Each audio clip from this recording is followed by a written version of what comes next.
Yeo-woon watches her closely.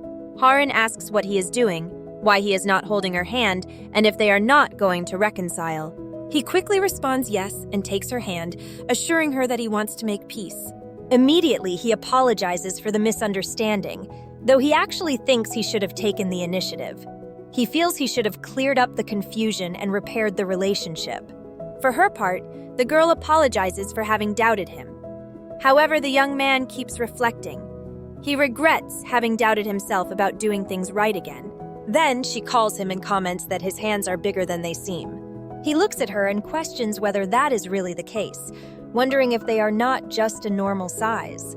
She replies that she does not think so, as she considers them much larger than hers and asks him to compare them.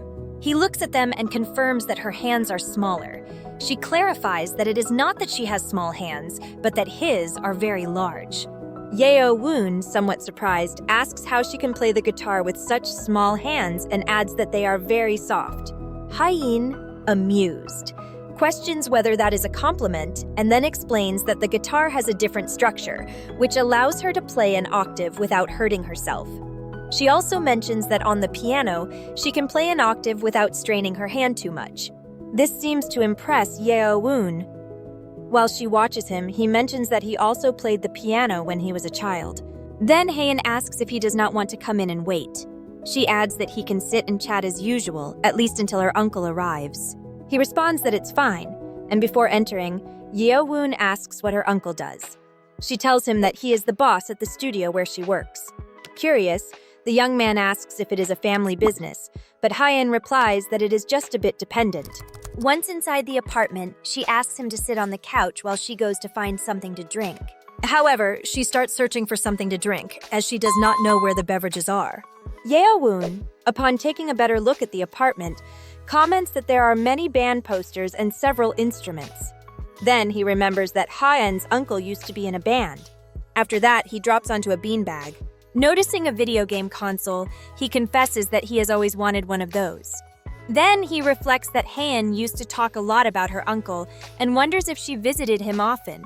This sparks his curiosity about what she was like as a child. Meanwhile, Haein continues searching for something to drink and wonders why there are so many food leftovers in the fridge. Back with Yeo-woon, he starts imagining young Haein and thinks that she must have been very beautiful.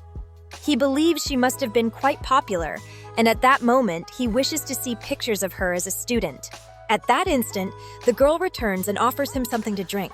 She comments that she searched around and only found warm apple juice. He thanks her as she sits beside him. Suddenly, Yeo-woon notices something and asks why they are sitting so close. Haein responds that it is not a big deal since there is only one couch. So, he moves slightly away and says that if that is the case, he will sit farther so she is more comfortable. She then asks him not to move, adding that it is more comfortable to lean on each other's shoulders. She also mentions that the couch is old and not very cushioned. With no other options, he decides to return to his previous position, ending up very close to her. Haein, curious, asks if he does not find it more comfortable this way. Yeo-woon replies that he does, so the girl mentions that the couch is so old that she cannot sit on it alone, as it is not balanced. That is why, when she visits her uncle, she always sits like that. Yeo-woon feels that, once again, he is being guided. He knows it's his own fault for being there in the middle of the night and that he should be doing something more responsible. He is not only trying to break the ice, but also to get closer to her. She, noticing that he keeps looking at her intently, asks what's wrong and if she has something on her face. He replies that it's not that, but rather that he was thinking about how close she seems to be with her uncle, since they looked like good friends before. She nods and says yes, they are very close because her uncle took care of her when she was younger. She remembers that her only brother was studying, and due to their age difference, he didn't have time to be with her. Moreover, her parents worked a lot, so she was often left alone. Her uncle would always visit and play the guitar to keep her company. She adds that back then he was handsome, but now he is a full-grown adult, or almost one. Yeo-woon replies that he is still handsome, but she denies it, commenting that he always stayed up late playing games, so he has more dark circles than eyes. In a moment of reflection, Yeo-woon simply calls her Haein. He adds that he would like to address her that way since it feels more natural than calling her Miss Haein. She, intrigued, asks if that isn't normal.